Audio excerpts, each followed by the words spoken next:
Pensando en familia, padres, hijos, parientes, relaciones personales en grupo, el rol de sus integrantes, soluciones y propuestas para un grupo importantísimo de la sociedad. Pensando en familia, en Citas de Radio.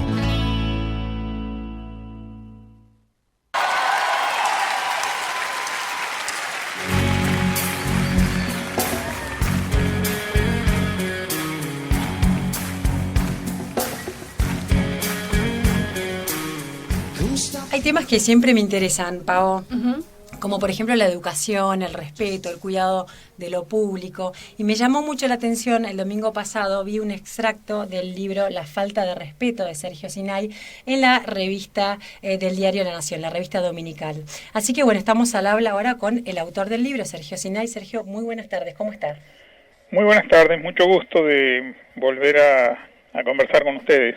Buenísimo, Sergio. Lo voy a presentar nuevamente. Sergio es sociólogo, escritor, periodista, formado en psicología, se especializa en la investigación de los vínculos humanos, es autor de más de 20 libros, entre los que se encuentra ahora este último trabajo que se llama La falta de respeto.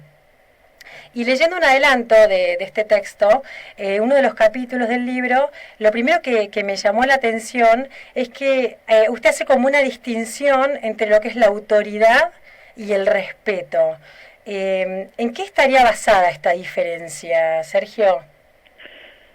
Bueno, en realidad el respeto, el respeto da lugar a la autoridad, pero la autoridad no da lugar al respeto. Es decir, la autoridad formal, al menos. Claro. Es decir, si alguien le dice a su hijo, me tenés que respetar porque soy tu padre, está invocando la formalidad, ¿sí? Está invocando, en todo caso, lo que es vamos a decir, un fenómeno biológico como fuente de respeto. Y en realidad, un hijo va a respetar a su padre si el padre se comporta como padre. Claro. Es decir, si cumple las funciones de guía, de orientador, de protector, de proveedor de valores, de proveedor de modelos de vida y de vínculos. Si una autoridad dice, a mí se me debe respeto porque soy la autoridad, una autoridad formal, llamémosle, qué sé yo, un juez, sí, un presidente, un funcionario policial o lo que fuere, la verdad que está invocando el traje, ¿no? Como si el traje fuera la persona, y la verdad que lo que está usando es un traje. Y uno no respeta al traje, uno respeta a la persona que lo usa por la forma en que esa persona se comporta respecto de los otros seres humanos. Entonces, uno puede disciplinarse, en todo caso, jerárquicamente o lo que fuera, pero uno puede obedecer, pero obedecer no quiere decir respetar necesariamente. Claro. Entonces, el respeto hay que forjarlo en el vínculo con los demás, en todo, ya sea en la más íntima y privada de las relaciones, como puede ser la de pareja, después la familia, hasta las funciones públicas, hasta las más públicas y sociales. El respeto es una construcción que se va dando en el vínculo entre las personas, y básicamente lo que sería el respeto es el reconocimiento de la dignidad del otro, el reconocimiento de que el otro es un ser humano y no una cosa, no un instrumento, no alguien que está ahí puesto al servicio de mis intereses o mis necesidades, y que yo me tengo que acercar de ser humano a ser humano y construir un vínculo. Y en ese vínculo se forja el respeto, y cuando se forja respeto en un vínculo, entonces sí, una persona puede tener autoridad, pero la autoridad que va a tener es moral, no formal. Claro, eso iba, ¿no? Tiene mucho que ver con cuando uno respeta por ahí a un funcionario, lo hace cuando ese funcionario tiene autoridad moral. Claro, ¿no? Si no lo obedece, porque claro, bueno, si uno es obediente de las normas y de las leyes, va a obedecer a la autoridad formal, digamos, ¿no? Pero no va a respetar la persona. Respetar y obedecer no son la misma cosa y muchas veces se confunden. Y siendo que es algo que se construye desde la persona, ¿no? Desde el funcionario, desde el juez, desde el mismo padre o de quien sea con quien se establece el vínculo. ¿Cómo se enseña o cómo se promueve el respeto a las instituciones o a los espacios públicos donde no hay atrás una persona, un tú? Bueno, lo que ocurre es que las instituciones, las leyes, son acuerdos que una sociedad ha tejido para poder convivir, digamos, ¿no? Porque sin ley, si no nos ponemos de acuerdo en determinadas leyes y en instituciones que las conserven, las mejoren, hagan que se cumplan, tendríamos una única ley que es la ley del más fuerte o la ley de la selva. Pero si los seres humanos hemos trascendido a través de los años, de las etapas de la historia, digamos, y todavía existimos y conformamos sociedades, es porque hemos creado valores para convivir. El respeto es un valor, como lo es la responsabilidad, como es la honestidad, como es la sinceridad, pero cualquier valor, la humildad, la generosidad, cualquier valor que nosotros mencionemos, necesita de la existencia del otro, porque ninguna persona que viva sola en una isla y que no vea ni interactúe jamás con otro ser humano, para nada, y que, digamos, hubiera nacido de una lechuga, para poner un ejemplo, ¿no?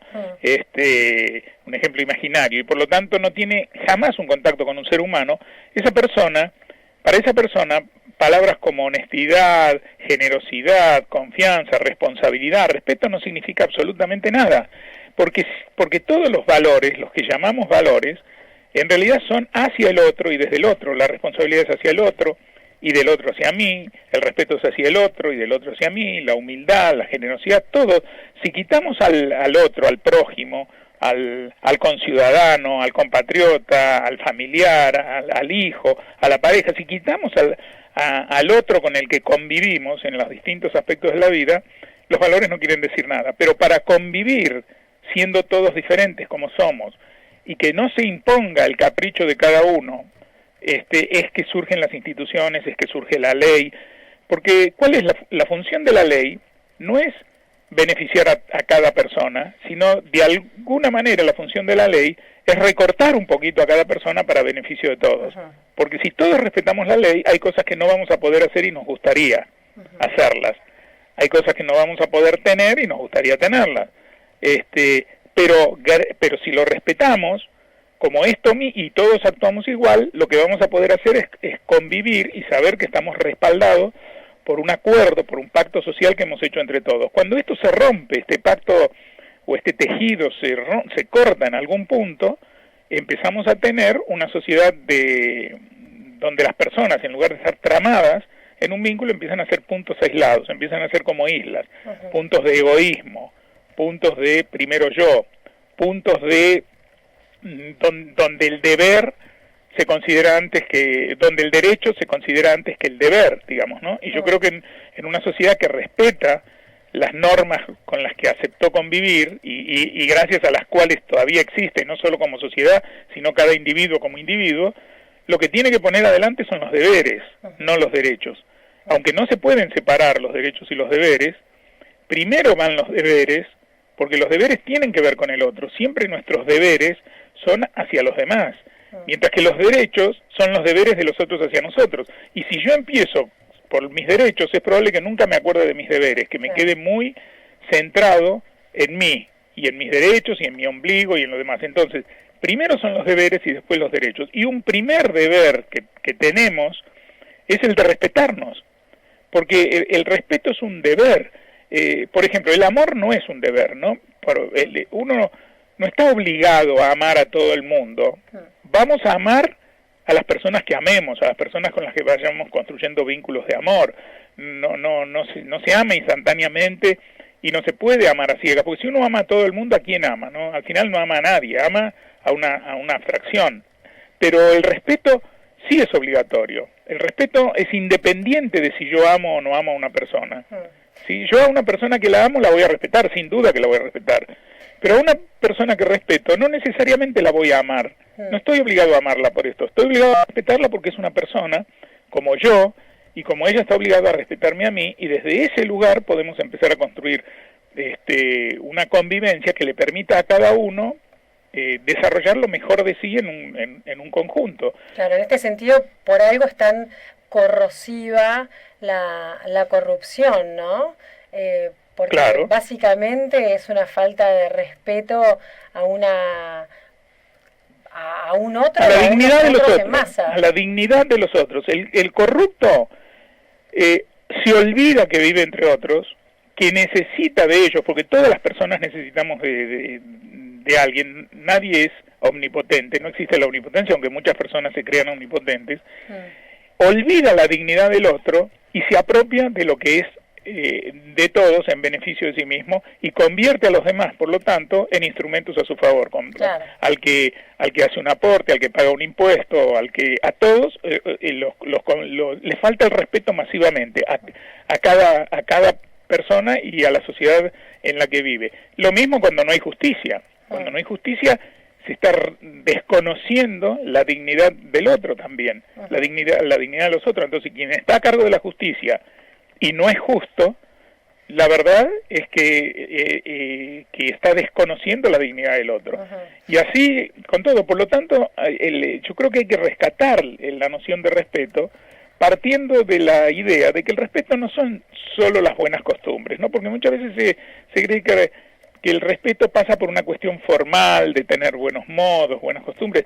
Eso también es importante, porque los buenos modos no son formalidades, los buenos modos también tienen que ver con la forma en que nos relacionamos los unos con los otros. Pero el respeto va más allá de eso, el respeto, y cuando el respeto en una sociedad está en default, que ese es un default sí de verdad grave, gravísimo, se empieza a notar en todos los ámbitos, en la relación entre padres e hijos, entre los padres y la escuela, adentro de la familia, entre gobernantes y gobernados, entre gobernados y gobernantes también, porque la falta de respeto va en doble vía en esos casos. Yo en el libro dedico un capítulo a qué pasa cuando le faltan el respeto a los gobernantes a los gobernados, de las múltiples formas en que se los pueden faltar, mintiéndoles, no cumpliendo con sus funciones, creyendo que ellos mandan a los gobernados cuando en realidad son mandatarios, es decir, han recibido un mandato del gobernado y tienen que cumplir con ese mandato. No es así. Pero qué pasa también cuando el gobernado no respeta a los gobernantes, o no se hace respetar como ciudadano, ¿no? No sé valer su rol, porque por ahí las indiferencias mutuas hablan de la falta de respeto hacia la propia importancia de cada uno de los roles, ¿no? Absolutamente. Es decir, nosotros tenemos que también, por ejemplo, comportarse como ciudadano es empezar a comportarse como una persona que respeta. Pero yo creo que nos estamos comportando en los últimos tiempos más como consumidores que como ciudadanos. Hemos ido derivando a ser una sociedad de consumidores y no una sociedad de ciudadanos. Es decir, el consumidor se cree, asume su calidad de cliente y toma esa máxima que dice el cliente siempre tiene razón, cosa que no es cierta tampoco. El cliente no siempre tiene razón cuando tiene razón, y cuando no la tiene, no la tiene. Porque esto es como creer que las mayorías tienen razón porque son mayorías, y en realidad las mayorías simplemente son mayorías, pero las minorías tienen sus razones también. No, y aparte el consumidor agota su entidad de consumidor una vez que dejó de consumir, y nosotros somos ciudadanos siempre, ¿no? Claro, es lo que consume. Por lo tanto, para poder ser más reconocido o tener más seguridad de que en realidad existe, tiene que consumir cada vez más. Y el ciudadano es lo que convive, no lo que consume. ¿Cómo convive respecto de las normas? ¿Cómo convive respecto de las relaciones con el otro? ¿Cómo convive respecto de los valores?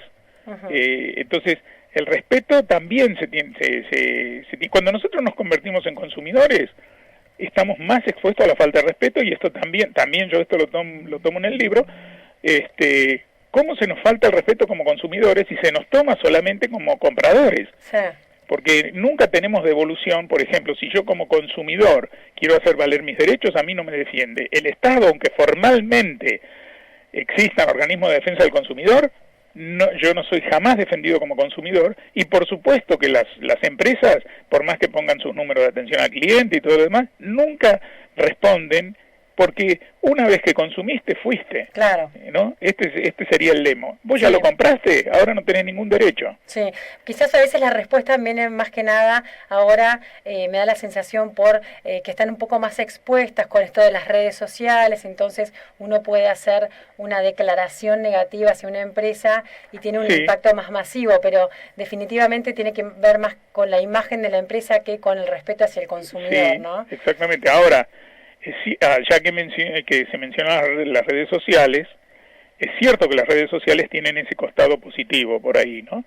Pero también es cierto que las redes sociales exponen de manera muy clara la forma en que nos estamos faltando el respeto, porque sí, las redes sí. sociales permiten un anonimato detrás del cual, con absoluta cobardía y responsabilidad, hay gente que hace ese uso solamente para insultar a otros, sin argumentos y sin dar su propio nombre, incluso para insultar a personas que sí dan su nombre y apellido. Uh-huh. Y es notable como también vemos ahí cuál es pueden funcionar como termómetro respecto de cuál es el estado del respeto, ¿no? Sí, entre sí, nosotros. definitivamente, y eso hablando quizás de un modo de las cuestiones verbales, pero hay faltas de respeto que tienen que ver hasta con la integridad física, ¿no? Llegando Absolutamente. a extremos. Y Sergio, cuando faltamos el respeto, ¿no?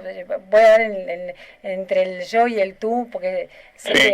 que has leído y que te gusta Buber. Sí. ¿De quién habla más la falta de respeto? ¿Del que la profiere o del que la recibe? ¿El que es víctima de esa falta de respeto? Yo creo que habla del que la profiere, sobre todo habla del que la profiere. El que es víctima sin duda sufre, pero el que la profiere está diciendo que ha decidido retirarse de la condición de humanidad en la relación con el otro. Claro. Ha decidido porque ojo, si yo empiezo a tratar al otro como objeto, o sea, si rompo, hablemos de Buber, ¿no? Que Buber decía, el yo inaugura el tú, porque cuando digo la palabra yo y la digo a conciencia, diciendo soy un ser único con conciencia de sí, y soy intransferible, lo que estoy inaugurando al decir yo es un tú, porque si yo quito la palabra tú, yo no quiere decir nada. O sea, yo puedo entender, yo, incluso a un chico, si uno le pregunta quién es yo, va a decir, no soy tú. Digamos, para decir quién sos vos, va a decir no soy tú. Entonces, el tú es necesario para la existencia del yo, y al mismo tiempo que digo yo, me convierto en el tú de otra persona. Porque el otro, cada uno de nosotros se piensa a sí mismo con la palabra a partir de yo, de la idea de yo. Entonces, digo yo y soy tú también al mismo tiempo. Esa es una cultura, lo que decía Martin Buber, este filósofo humanista. Esta es la cultura, la cultura del diálogo, la filosofía del diálogo, porque cuando hay un yo y un tú, hay la posibilidad de un diálogo entre dos seres, entre dos sujetos. Ahora, cuando uno de los dos rompe esto y empieza a convertir al otro en objeto, él le llamaba un ello, es un yo y un ello, el otro no es tú, es ello, es eso, algo. Y cuando yo hago eso, si yo convierto al otro en un ello, en un eso, en un algo, estoy también a partir de ahí quedando expuesto a lo mismo, porque yo rompo la cultura del diálogo y habilito que a mí también se me trate como un objeto y que se me use para los fines de cualquier otro al cual yo le sea útil. Y entonces ya no podemos respetarnos a partir de ahí porque ya hemos abandonado de alguna manera nuestra condición de humanos dialogando. Ya no nos respetamos. Y Sergio, para terminar, ¿cuál es tu termómetro de cómo estamos hoy, Argentina 2014? ¿Qué ambiente percibís en lo social? ¿Qué signos hay de respeto o faltas del mismo? Mirá, mi libro empieza, todo el primer capítulo, es parte de la idea de de un supuesto, digamos, extraterrestre que llegara y descendiera en nuestro país, y empezara a recorrerlo, con absoluto, digamos, con una mirada absolutamente desapasionada, digamos, objetiva, totalmente. Entonces, ¿qué vería? Vería gente conduciendo en las rutas salvajemente, o en las calles, como si fueran propias, y si tiene un coche más grande que el otro, pasa sobre el otro, pasa sobre un ciclista, pasa sobre un peatón, no respeta ninguna regla. Vería calles sucias donde la gente deposita toda la suciedad, digamos, y pensaría que así es como vive esta gente, incluso cuando no está en la calle, sino cuando está en su casa, porque las personas no cambian adentro y afuera. Vería gobernantes que le mienten a los gobernados, vería gobernados que en sus diferentes funciones buscan cuál es el atajo más ventajoso, digamos, para lograr propósitos personales. Iría viendo cosas así. Es una descripción, digamos, a través de la mirada de alguien que llega absolutamente de afuera y ni siquiera es un terrícola. Y ahí, así arranca el libro, digamos, con una especie... Y esa mirada, digamos, simplemente reproduce lo que yo vengo viendo, y para escribir este libro me propuse enumerar y fui tomando nota, aunque lo sabía porque vivo en esta sociedad, circulo por esta sociedad, voy a los mismos cines que todos, tomo café en los mismos bares, voy a las mismas estadios de fútbol, todo, y manejo en las mismas calles, pero me propuse conscientemente ir tomando nota de todas las cosas que se ven en la calle, en los diálogos, el insulto, cómo el lenguaje ha ido degradando a que el insulto sea una especie de saludo, y no nos damos cuenta que nos estamos insultando, diciendo las peores palabras, a veces aparentemente cariñosamente, pero ya es una degradación de ese maravilloso instrumento que es el lenguaje y del otro. Iríamos viendo, yo creo que estamos, y hemos entrado en eso lentamente, en una especie de anestesiamiento y naturalización de esto, ¿no? Ya nos parece natural vivir en estas condiciones. Y no es humano vivir en estas condiciones. Sí, es como que se institucionaliza, ¿no? Se institucionaliza la falta absoluta de respeto. Y es costoso en términos emocionales, en términos espirituales, en términos morales, y hasta en términos físicos, porque cuando uno ayuda mucho más convivir respetuosamente, porque hay menos cosas de las que uno se tiene que cuidar o defender, menos cosas contra las cuales luchar. Sí, menos, que se dan por descontadas, ¿no? Uno sabe se dan por descontadas y quedamos todos con energía liberada para poder crear otras cosas. Crear otras cosas, ir convirtiendo nuestras potencialidades en actos, y además, y esos actos además ponerlos en el espacio común.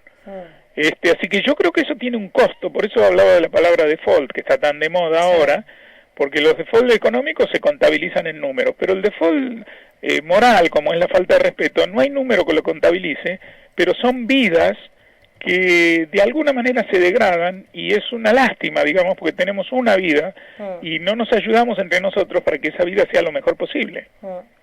Para terminar, de un modo optimista, ¿cuál es tu visión de cómo se subvierte esta situación? Bueno, yo dije antes, el respeto es un valor, y con los valores es muy sencillo, digamos, no hay una gran ciencia, no es una ciencia oculta, no hay que estudiar matemáticas, no hay que hacer... La única forma de poner en vigencia los valores en los que uno cree es viviéndolos. La única manera de educar en esos valores es viviéndolos. Y viviéndolos quiere decir, yo pongo siempre este ejemplo, ¿no? Es convertir los valores en los que creemos en una especie de piel. ¿Viste? Nadie se saca la piel a la noche cuando llega a su casa porque dice la usé todo el día, hoy comí mucho y me aprieta, mañana me pongo una piel más flojita o más fresca. No, nadie se puede sacar la piel porque la piel nos constituye. Nosotros es el más extenso de nuestros órganos, y es nuestro límite con el mundo, el límite del mundo con nosotros. La piel nos define de alguna manera, somos adentro de nuestra piel y hacia afuera de nuestra piel, no nos podemos quitar la piel. Esto es en lo físico. La piel habla incluso, se nos pone piel de gallina, decimos ante determinadas situaciones, nos ruborizamos, en fin, la piel, hablamos también con la piel. Bueno, lo que la piel es en el orden físico, los valores deberían ser en el orden moral. Es decir, no nos los podemos quitar, no tendríamos que podernos quitar, ni siquiera cuando estamos solos, dándonos una ducha y nadie nos ve. Los valores no son para el discurso o no son para determinadas situaciones, o no se pueden tener unos valores en el trabajo y otros valores en la familia y otros valores en la calle y otros valores. No, los valores tienen que ser nuestra piel moral. ¿Y cómo se los convierte en la piel moral? Viviéndolos en todo momento, ante todas las personas, viviendo con esos valores. Así se educa a quienes educamos todos, educamos como padres, educamos como docentes y educamos simplemente como adultos en una sociedad, porque educamos a quienes nos miran y nos siguen, y esta es la forma, yo creo, no es, ¿y eso dónde puede empezar? Eso empieza en donde está cada persona. O sea, todos nos deberíamos preguntar si estamos conformes con la sociedad en que vivimos, porque me parece que la respuesta mayoritaria sería que no, porque vivimos a la contra todo el tiempo, como subiendo una cuesta permanentemente y cayéndonos antes de llegar siempre y volviendo a empezar, así todo el tiempo. No estamos conformes con eso. Entonces, ¿cómo nos gustaría vivir? ¿Cómo nos gustaría convivir además? Y esa forma en que nos gustaría convivir, tenemos que ponerla en práctica cada uno, porque no va a venir nadie de arriba. Ni, el metro cuadrado, nuestro propio metro cuadrado, ¿no? En nuestro propio metro cuadrado, 20 centímetros cuadrados, lo que sea, ahí se empieza. O sea, yo voy a vivir en mi pareja, en mi familia, en mi trabajo, en mi barrio, en donde yo juega la pelota, en donde en la calle cuando manejo, en todos lados, yo voy a vivir con los valores que yo quiero que predominen en la sociedad. Y me voy a olvidar de esto si soy el único tarado, si voy a ir en contra de otro, porque si cada uno piensa que no quiere ser el único tarado que vive así, no va a haber nadie que lo haga. Y si uno empieza, se va a dar cuenta que hay otros que piensan lo mismo y que van a ser solidarios en eso. Pero siempre va a haber algunos que no, por supuesto. Siempre los va a haber. Nunca vamos a vivir como en el Truman Show, aquella película que parecía un mundo perfecto y no lo era simplemente un set de filmación. Nunca vamos a vivir en un mundo perfecto, pero podemos vivir en un mundo mejor, no perfecto, pero mejor. Y eso depende de nosotros, porque si no estamos siempre esperando una figura providencial que venga y lo haga por nosotros y ponga el orden. Siempre algún oportunista que se presenta como si fuera la figura providencial. Nos tenemos que hacer un poco cargo, ¿no? Nos tenemos que hacer cargo, ser responsables, ser adultos, ser ciudadanos. Muy bien. Sergio Sinay, muchísimas gracias por charlar con nosotros. No, al contrario, un gusto. Muy amable. Siempre. Buenas tardes. Ahí lo estás escuchando a Sergio Sinay, que nos hablaba sobre la falta de respeto, su último libro publicado recientemente por Editorial Capital Intelectual.